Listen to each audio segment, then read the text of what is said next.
My name's Ben, I'm 22 years old. I co-founded the company alongside my brother, who's at the back over there. And our company is called Luxe Collective. So we buy and sell pre-loved luxury items online, and we launched it just as a side hustle really in 2018. I was still in sixth form, and my brother, he was fresh out of uni, 1 year out of uni. We now have a team of 18, and in 2022 we turned over just shy of 5 million. So how did we do it? So I've got about 15 minutes to give you guys basically as much value as I can. So for the first 10 minutes, what I want to do is tell you who I am, what my company does, and how we got to where we are. And then for the final 5, 6, 7 minutes, whatever it is, I want to do like a Q&A, because like I feel like I perform the best when I'm put on the spot with a question. So while I'm giving the talk, if you guys can just think of any questions you want to ask me at the end, then put your hands up and I'll try and answer as many people as possible, because I've been speaking to a few people and like I could talk about TikTok all night. So me and my brother, Joe, we grew up in a place called Formby. And when I say that, everyone automatically assumes, oh, you come from money. But to be honest, that's quite far from it. So my mum, she's never had a job over £22,000 a year. She would always jump from creative job to creative job, and that's where I probably get my creativeness from, because she was always wanted to explore her curiosities. My dad, he's a retired police officer, and he never went in for a promotion after he got to a certain level, because he valued his family life over his career life. Growing up, he was our scout leader, he was our football coach, both to me and Joe, and he was our problem solver. If we ever needed anything fixing, he would get it sorted for us. So it's safe to say money was not a priority to them at all. So their main aim in life was to build a happy family, in which now all their 4 kids would say they've been mega successful in doing. So, how did 2 children of parents not driven by money build a 5 million revenue company in the space of 4 years? So being from Formby, we were always surrounded by kids with loads of money. They would have the latest clothes, the latest shoes, and cash wads of pocket money every time we would go out. And me and Joe, what did we have? We had hand-me-downs from our older siblings, and £2 pocket money every time we went out for a carton of chips and a drink. And it's safe to say one of those chips landed on our shoulders, and it's still there to this day. So, me and my brother, both entrepreneurial kids, we would sell candles, air fresheners, books, underwear, old clothes, caps, you name it, we sold it. Literally buying and selling is in our DNA. So there was a time in Liverpool, I don't know, some of you might remember. So people would buy and sell second-hand designer menswear, and Instagram pages were popping up everywhere. Like there was hundreds. I can see some people nodding their head because you remember that awful time. The same type of Christmas, like this type of venture was booming in. My sister asked my mum for a pair of £400 trainers, and I was like, £400 for a pair of trainers? I was like, why is my sister getting a pair of £400 trainers when our budget for Christmas is always £100? So being the bratty kid I was, and my sister might still call me bratty now, but I threw a hissy fit, and I went to my mum and asked my mum why my sister had a bigger budget than me. And to be fair, I think the answer she gave me literally changed my life forever. So she told me they were £100 from a second-hand website called Vestiaire, which some of you will be familiar with. So it's kind of like a marketplace, similar to eBay, but literally just for luxury goods. So I became like obsessed with this website, and I knew I could do it better. So a 17-year-old kid looking at a multi-billion-dollar company, thinking he could do it better. Call me naive, arrogant, whatever you want. It was literally the beginning of a dream that I'm in the middle of living today. Instead of the marketplace style though, I wanted to offer a slightly different service. So my plan was to offer people instant buyout prices for their items. So kind of like We Buy Any Car, but for luxury goods.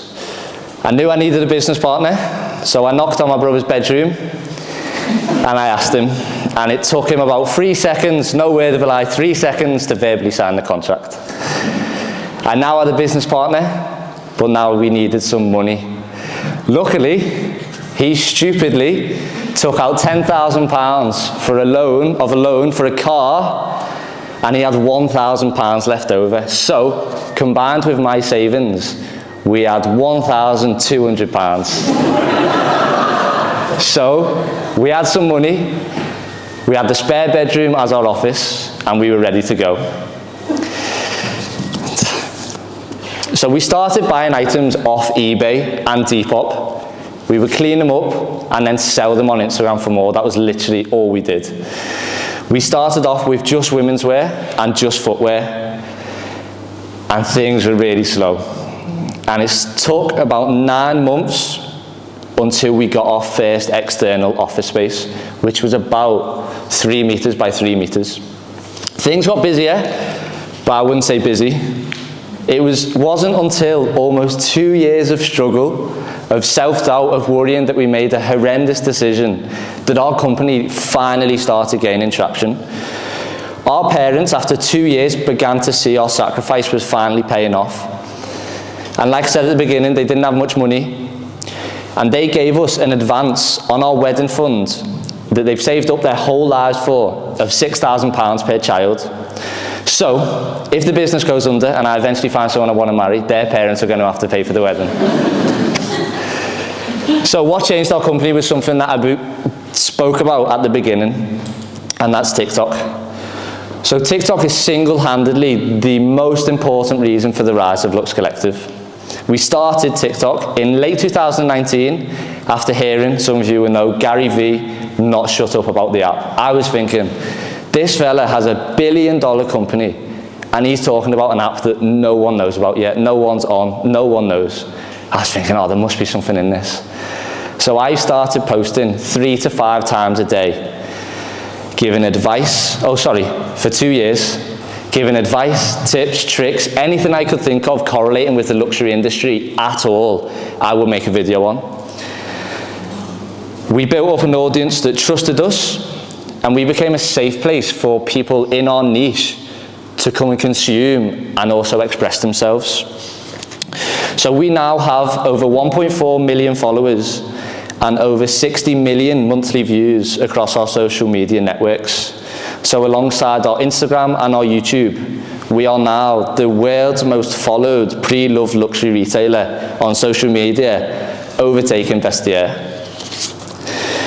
Some of the companies we used to look up to now copy our social media strategy literally word for word. Although this can be annoying, it is literally the biggest compliment we could ever wish to receive. And we are living proof of how organic social media marketing can not only change your business, but also your life.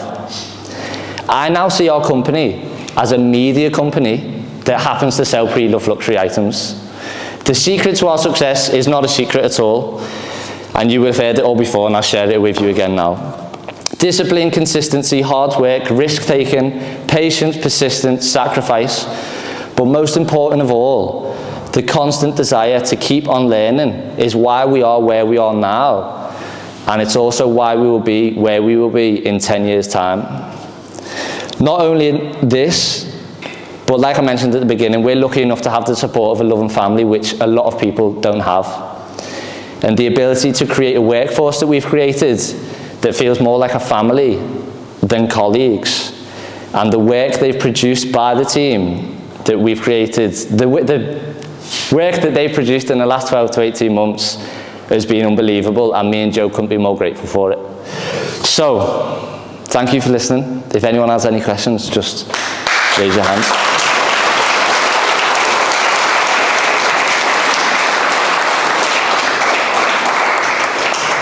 So thank you very much for that. That was really great insights and background into how you started the business. Question?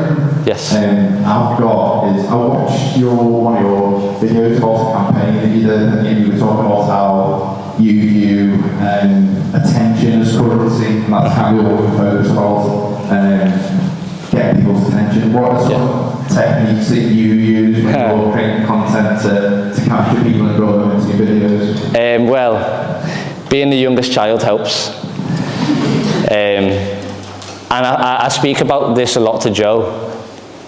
I think of like getting attention, or those like arrogant as it sounds, it's just ingrained in me because of how I was as a kid.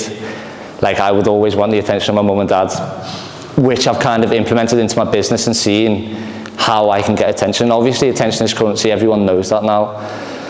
But the best ways to get it, so like for TikTok especially, there's a structure that we use for our videos. And like, I was speaking to Gabby about it as soon as I came in. I was like, your TikTok video is smashing it at the moment, nearly on 1 million views from the other day. And it's like, the first 3 seconds of every message you're trying to convey is going to be the reason why people stay on your video, or stay, like, it can be anything, doesn't even have to be a video, but the first 3 seconds of people's attention, you always need to grab it. So if you flick through our videos on our TikTok, follow us while you're there, you'll see every single first 3 seconds is why I want you to stay there, and how I'm going to grab your attention.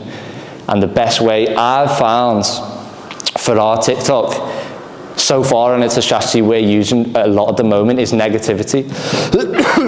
And that sounds really bad, but if you get people in through negativity, you can actually push them out by positivity. So you get them in, you make them watch the end of the video, and you want them to come out of watching that video feeling a certain way, feeling better than they arrived. So, for example, a video we did, I think it's on like 60 million views across the 3 socials networks. And it's like, did you know Louis Vuitton cancelled this bag? So I used the word cancelled, which is you would associate with negativity. And people are like, I bet people are sitting there wondering now, saying, why did Louis Vuitton cancel this bag? And if you watch the rest of the video, it explains why. And also they come out of the video thinking, like, I've learned something from that. So that's how I basically get people's attention. Cool. So like your videos, I see your TikToks, they have like really good, unique style all the way through. When you first started, did you feel like you had to jump on the trends and do like TikTok obviously dances or whatever? I've done it twice. They didn't perform very well, so. No, that's a really good question. So, that's why I wanted to kind of emphasize that point I made earlier of like, and I forgot to say it, so I had to backtrack. I made 3 to 5 videos a day for 2 years straight, and I swear to God, I didn't miss one single day. So if you think about how many videos I produced there, so in 1 month, say minimum we did 3 a day, that's 90 videos a month. So across the year, I'm not very good at maths, that's why Joe does all the accounting. We'll call it 1,000 videos, does that sound about right? I don't know. 1,000 videos a year. You gather so much information that you know yourself. 32,000 videos apparently. No, I've done that wrong. 3,000? A lot of videos anyway. 1,080, I was close. So basically you gather, because that's why I want to drill into people, like volume is everything. It doesn't matter about quality, it's quantity. And that might sound a bit differentiating opinions to like what most of you guys think in what you do at the moment. But with TikTok, if you want to do TikTok, if you're trying to do TikTok, if you are doing TikTok, quantity is always the best when you're trying to gain a niche, when you're trying to gain a following. So if you create loads of videos, so if you create 3 a day and one of them bang, you know that you look at that one that's banged and think, why is it banged? And you analyze that. And then you go off and make the next video more like that. And then the next day you make 3 and one different might bang. And because you're creating so many, you're getting so much data, you're doing the videos firsthand. You know what, like you don't need to look at data of what someone else has created. You look at your data that you've created. And it just comes like that. So quantity. Yeah. Oh, yes. Yeah? Yeah, I just wanted to pick up on something you said before. Yes. About just making videos that have anything to do with your niche. Yes. So what would you do if your niche was like really quite small at the moment? Would you make loads of content sort of? What is it? It's how would you describe it? Digital human. Digital It's a digital human. Like, human, like AI type thing, or like a virtual influencer. go around the streets asking people what they think of it, show them it. Like you can create content on anything, like literally anything. Like that's off the top of my head of what you described to me. Like there's never a topic you can't make content on. Like if it's a topic, contentable, if that makes sense. Do you know what I mean? Yeah, of course. What about the length of time? So if you're going for 3 to 5 a day. Yeah, that's really good. That's a really good point. So I found my sweet spot is 58 seconds. Don't ask me why, I like it. Yeah, that's for me. But like, I know people who bang off 8 seconds, 15 seconds, 30 seconds. But what you've got to realize with Instagram is they section videos in different ways. So like, they'll 0 to 15, they'll gather data and they'll push your video based off analytics that perform best on that type of video. Then there's 0 to 30, and then there's 0 to 60. So for my style content, I fit into the longer one. But you've got to, like I said before to the lady at the back, you've got to create so much content and then realize what good time is for you, and then you triple down, double down, triple down on that length of content. Like, yeah, I create videos sometimes 15 seconds and I think, oh, it's a sick topic, it's gonna go, and it gets like 3,000 views. Like, it's just volume. Like, you need to create loads, come up with ideas. If you think it's silly, still do it. Yeah. I've done so much silly stuff. Like, I've created, I think I searched the other day, like, over the 3 years, 4 years we've been doing it, like 7,000 videos. So obviously you're gonna make stupid videos, but what you might find in making them stupid videos is that something worked from it, and you can take it and put it into another video and just work to your strengths. But yeah, you could make so, like, if you give me 2 days, I'll get back to you with 20 ideas of what you can do for your content. Okay, so how important is it to use the trending music in order to get a hit? So for us, really early on, it was really important, but now we're a business account. We can't use trending sounds. So from what I get from that is it's not actually that important, but it helps. So if you're not on a business account, try and figure out what sounds are trending and use them. Like, if I could, I would use them, but I just can't. But yeah, use them as much as you can. No problem. Yeah? So TikTok's designed to keep people in the app and scrolling. What would you say you do to push them out of the app and onto your website or convert it into e-commerce? That's a class question. I don't. So our main aim for TikTok is to build brand awareness, and it always has been.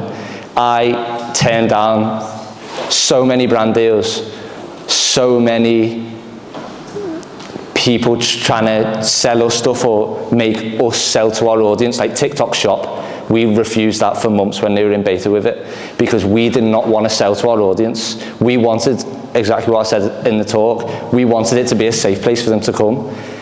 And like, over time, they've converted into customers, so it's like 7 touch points and they become a customer.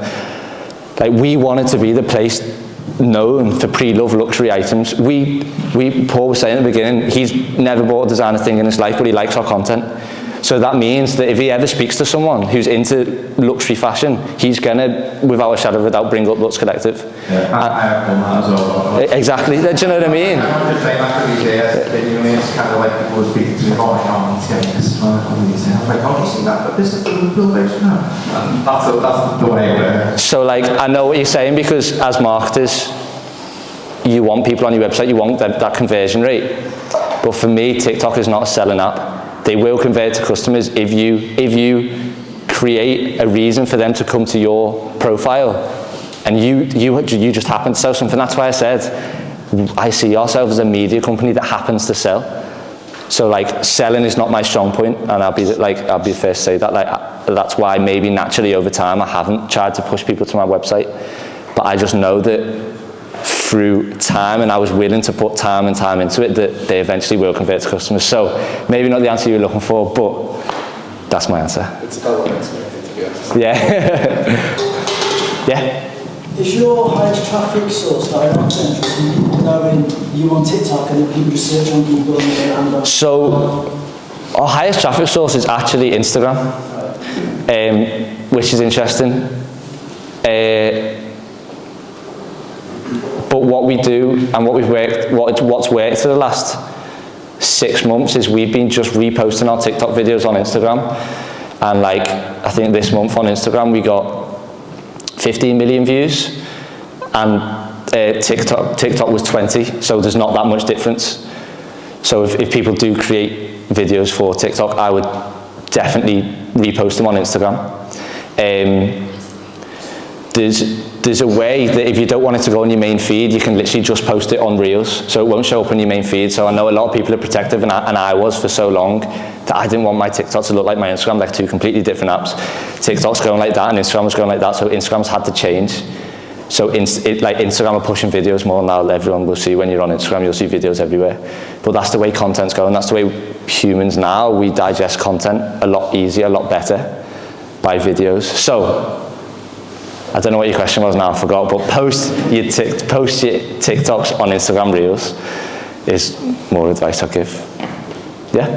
Do you ever do paid ads, or because you've built up such a big audience now, Yeah. have you ever done paid ads and etc.? Yeah, good question. So, I thought I said this to, I think it was Gabby when I came in, or Paul.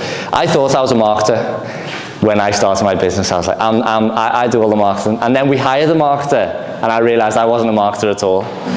I just create videos, and that's all I do, and it's a form of marketing, but I'm not a marketer. So we hired someone to do paid ads for us. Ollie at the back there, he actually started doing ads for us, and then his girlfriend Emily took over. She's qualified to do ads, not like Ollie. Yeah, you did. Yeah, we do paid ads. Instagram, Facebook, and one you probably might not do, but it's worked really well for us, is Snapchat. Really, really, really well. But yeah, we have a lot of budget on paid ads, so they work hand in hand. Like, the more our socials do better, the more our paid ads do better. We can't stop one because it will damage the other, and vice versa. Yeah, sorry, I'll get to inside. No, go ahead.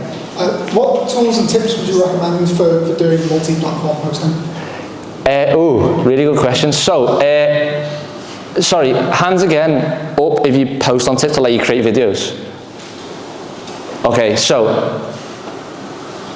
YouTube Shorts. Okay, everyone who does in TikTok videos, again, post on YouTube. Sorry, just sparked a thought. Post on YouTube Shorts. We've recently just got our silver plaque on YouTube, which is nice and cool. But what they're doing now is on February the 1st, they're trying to compete with TikTok. So what they're doing is, TikTok have the creator fund, YouTube are going to give ad revenue out on YouTube Shorts. They've been giving bonuses out, but not full-on ad revenue. So what you'll see is a lot of people shifting over from TikTok to YouTube, because the ads revenue on there, on short form videos, is going to be insane. Very similar style to TikTok, YouTube, and Instagram. We've seen all our highest performing videos, they're all like top three on every single platform. So again, like I said before, if you post on TikTok, post on Instagram. If you post on TikTok, post on YouTube Shorts as well.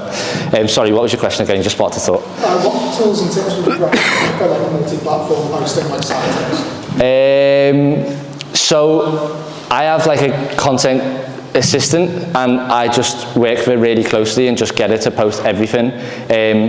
Copy is slightly different. So with TikTok, it's an SEO based platform, so like it's a search terms.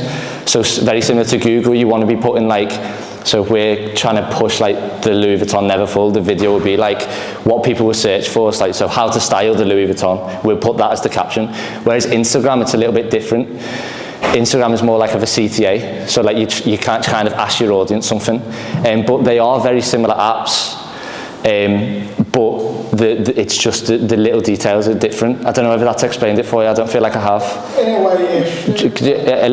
Any follow-ups that you want to ask? I mean, so like, are you using anything particularly to say, streamline that process and say with your content assistant, say, if you want to do one YouTube, one TikTok, one Instagram, all at the exact same time? Yeah. Like sort of pre-planning and then having these sort of like schedules to go live at specific times? No, ask my brother. I'm not a planner. So I'm very, and I think that's why we've grown so much, is because I'm just in it. Like, it's like not proactive at all. And Joe gets very annoyed at me for it.